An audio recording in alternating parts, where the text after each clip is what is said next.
Hey guys, welcome back to my YouTube channel. I am Deepika and today I am going to explain chapter 1 of class 11th. क्या explain करने वाली हूँ तो उनके MCQ आज करेंगे।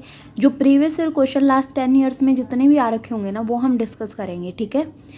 जो 2022 का एग्ज़ाम पैटर्न है लाइक उसमें किस तरीके के क्वेश्चन आए हैं उसको हम अलग से डिस्कस करेंगे, लेकिन उससे पहले के हम यहाँ पे डिस्कस करेंगे। ओके, सो लेट्स बिगिन और यहाँ से हम स्टार्ट करते हैं। तो सबसे पहला टॉपिक हमारा क्या था, ये टॉपिक वाइज है तो आप ये जो ऐप है वो भी डाउनलोड कर सकते हो इसके रिगार्डिंग। तो देखो, तो व्हाट इज़ लिविंग, लिविंग क्या है, तो विच one of the following aspects is an exclusive characteristics of living things. ये कह रहा है कि इनमें से आप किस तरीके से बता सकते हो, मतलब कि ये लिविंग थिंग है कि उसी का करेक्टर है। तो ठीक है, हम बताते हैं कैसे बताएंगे। सबसे पहला जो इन्होंने दे रखा है पॉइंट वो क्या है कि isolated metabolic reactions occur in vitro. देखो बाहर हो रही हैं तो उसका कोई मतलब ही नहीं बनता है, तो ये ऑप्शन हर चीज़ में ये नहीं होगा। अब कह रहा है कि increase in mass from inside only, भाई अंदर से मास इंक्रीज हो रहा है तो वही लिविंग है, ऐसा नहीं होता है, ठीक है। तो ये भी अपना ऑप्शन नहीं होगा। एक्सक्लूसिव कैरेक्टरिस्टिक्स उन्होंने पूछ रखा है। फिर कह रहा है कि perception of event happening in the environment and there memory, ये बिल्कुल ठीक बात है, ठीक है। Increase in mass by accumulation of material both on surface या इंटरनली, तो इसका कोई मतलब नहीं बनता, ये तो नॉन लिविंग में भी होता है, राइट। तो परसेप्शन जो है वो हमारा किस तरीके से कह रहा है कि मेमोरी में और एनवायरनमेंट में जो हो रहा है तो वो हम क्या कर सकते हैं, उसको महसूस कर सकते हैं, उसको हम सोच समझ सकते हैं, right. So option C is correct for this. ये मेंस 2011 में आया था। फिर हमारा यहाँ पे क्वेश्चन आता है कि the living organism can be unexceptionally distinguished from the non living. बिल्कुल सही बात है। किसके बेस पे हम कहेंगे कि लिविंग जो है वो नॉन लिविंग से अलग है, ठीक है। तो interaction with environment and progressive evolution, क्या इसके बेस पे कहेंगे, ये काफ़ी हद तक सही नहीं होगा। रिप्रोडक्शन के बेस पे बिल्कुल नहीं कहेंगे, हमने सबसे पहले पढ़ा था, क्योंकि कुछ ऐसे भी चीज़ें हैं जो रिप्रोडक्शन नहीं करते हैं। ग्रोथ और मोमेंट के बेस पे भी हम नहीं कहेंगे। So right option is D, responsiveness to touch. बिल्कुल जो राइट ऑप्शन होगा वो हमारा फोर्थ होगा, ठीक है। ओके, सो यहाँ पे ये चीज़ ध्यान रखनी है, 2007 में आया था कि बायोलॉजिकल ऑर्गेनाइजेशन स्टार्ट विद। सो इसका राइट ऑप्शन क्या होगा कि सेलुलर लेवल या ऑर्गेनिज्मिक लेवल या फिर एटॉमिक लेवल या सब microscopic molecular level. So right option is सब माइक्रोस्कोपिक मॉलिकुलर लेवल। यहाँ से अपना बायोलॉजिकल ऑर्गेनाइजेशन स्टार्ट होता है, ठीक है। फिर जो नेक्स्ट टॉपिक है वो अपना diversity in the living world. Okay, तो इसमें जो अपना क्वेश्चन है वो क्या कह रहा है कि select the correctly return scientific name. देखो मैंगो का हमने पढ़ा था, ठीक है। सबसे पहले जो साइंटिफिक नेम है वो किसी ने डिस्क्राइब किए थे, कार्लस लाइनियस ने किए थे, ठीक है। बायनोमियल नोमेनक्लेचर इन्होंने दिया था। तो मैंगो का साइंटिफिक नेम हम किस तरीके से लिखेंगे, मैंगनीफेरा इंडिका होता है, यहाँ पे सब जगह लिख रखा है ना, तो परफेक्ट क्या होगा, उसमें हमें लाइनियस भी का भी ऐड करना है।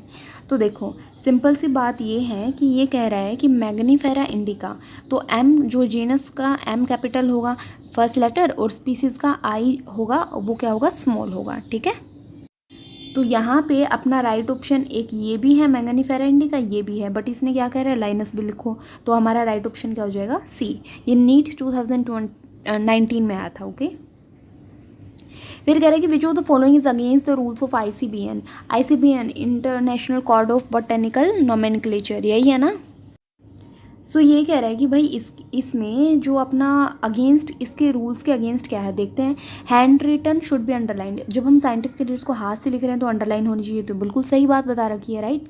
Every species should have generic name, हर किसी का स्पीसीज़ का हर किसी का जीनस भी होना चाहिए हर स्पीसीज़ का, और स्पीसीज़ का लास्ट का स्पेसिफिक एपिथेट होता है ना वो, मतलब दो नाम होने चाहिए ना, उसमें नाम एक है, दो अक्षर होने चाहिए, आई मीन टू से, ठीक है। सो ये भी बिल्कुल सही बात है। फिर कह रहे हैं कि scientific names are in Latin and should be italicized, ये भी बिल्कुल सही बात है। तो गलत कौन सी है, चलो दूसरा ऑप्शन देखते हैं। ये कह रहा है कि generic and specific name should be written starting with small letter, तो ये चीज़ अपनी गलत है। जीनस वाला कौन से लेटर से स्टार्ट करते हैं, पहला कौन सा होगा खुद बता दीजिएगा, 2-3 बार बोल चुकी हूँ, ठीक है। स्पीसीज़ का कौन सा होगा, फर्स्ट लेटर स्मॉल होगा, ओके, ठीक है। ये ओडिशा नीट 2019 में आया था। फिर हमारी बात करते हैं कि nomenclature is governed by certain universal rules, which one of the following is contrary to the rules of nomenclature. इसका कॉन्ट्रारी मतलब कौन सा है कि जो अपना क्या कर रहा है, इसके अगेंस्ट है, ठीक है। ये भी वही बात तो ये कह रहा है कि the names are written in Latin, ये बिल्कुल सही बात है, इटलाइज्ड होना चाहिए और लैटिन में लिखे हुए होने चाहिए, ठीक है। When written by hand underline होनी चाहिए, भी वही बात है। Biological name can be written in any language, क्या बकवास बात बोल दी है, ये तो दिखते ही कह रहे हैं कि गलत है, ठीक है। सो ये वाला ऑप्शन जो है वो कॉन्ट्रारी है, तो right option is C. First word क्या होना चाहिए जीनस का, भाई वो जीनस रिप्रेजेंट करता है, और सेकंड क्या रिप्रेजेंट करता है, स्पेसिफिक एपिथेट, ठीक है। भाग भाग के करवा रही हूँ मैं तुम लोगों को ये स्पीडली, ठीक है। सो नीट फर्स्ट 2016 में ये क्वेश्चन आया था। अब कह रहा है कि ये किसके लिए अपना स्टैंड करता है ICBN, तो international code of botanical nomenclature. देखो 4 भी होता है, ऑफ भी होता है, तो जो लिखा है लिख दो, इंटरनेशनल याद रखना, इंडियन नहीं होता ये, ठीक है। International code of botanical nomenclature, so right option is a, क्योंकि नाम देने के लिए तो नोमेनक्लेचर तो होगा ना, ऐसे नेम नहीं लिखते, ओके, ठीक है।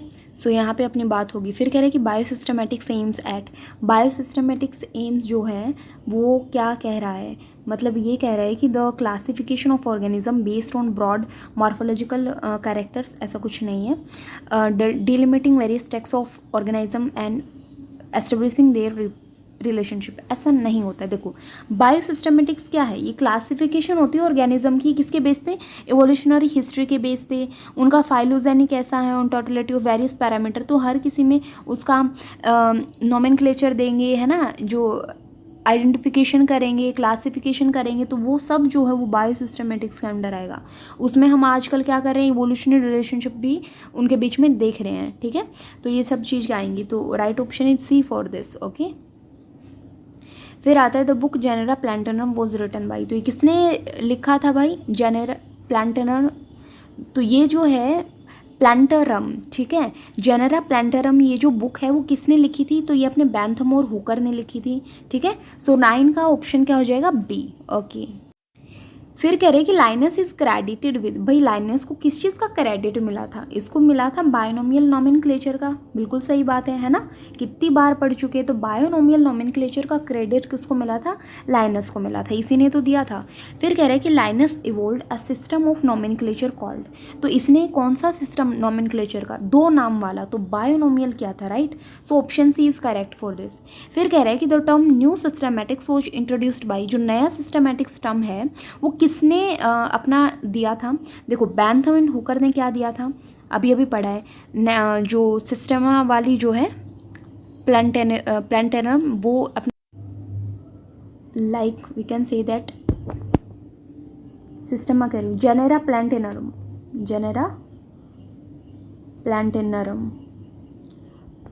ये लिख लेना एक बार, ठीक है, मतलब ये अपने दिमाग में लिख लेना, यहाँ तो क्या ही लिखोगे। तो बैंथम एंड हुकर ने तो वो बुक दी थी, ठीक है। लाइनस ने क्या दिया था, बायोनोमियल नोमेनक्लेचर दिया था, इसने और भी बहुत सारी चीज़ें दी हैं जो हम आगे पढ़ेंगे, ठीक है। न्यू सिस्टमैटिक्स जो है वो किसने दिया था, सो राइट ऑप्शन इसका हो जाएगा जूलियन हक्सले, ठीक है। तो नए सिस्टमैटिक्स में क्या चीज़ें आती है, इसमें अब तुम्हारी एनाटोमी हो जाएगी, ठीक है, ये सारी चीज़ें जो हैं सिस्टमैटिक्स तरीके वाली वो सब न्यू सिस्टमैटिक्स में आएगी, और ये जूलियन हक्सले ने दिया था।